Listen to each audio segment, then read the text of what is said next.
تین چیزیں ہیں اسلام کی، موالید ہیں، موالید ثلاثہ: شریعت، طریقت، سیاست۔ یہ تین چیزیں اکٹھی ہوں گی تو اسلام بنے گا۔ شریعت راستہ ہے، راستہ ہی نہ ہو تو چلو گے کس طرف؟ طریقت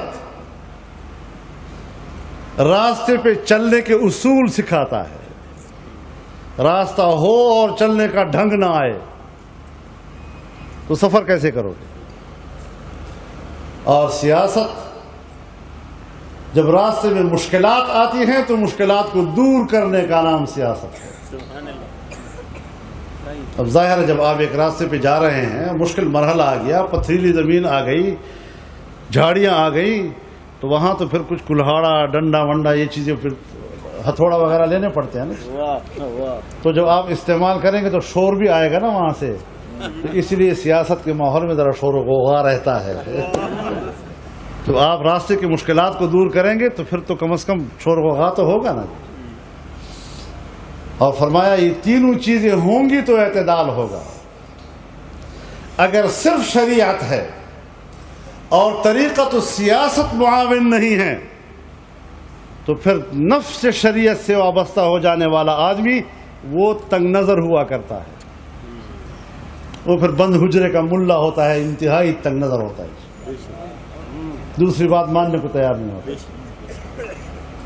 اور اگر صرف طریقت ہو، شریعت و سیاست معاون نہ ہو تو پھر پیر لوگ جو ہیں نا مریدوں کو حجرے کی طرف کھینچتے ہیں، بند حجرے کی طرف۔ تو یہ جو بند کمروں کی طرف مریدوں کو کھینچنا اور بند کر دینا، یہ رہبانیت ہے، اسلام کا مزاج نہیں ہے۔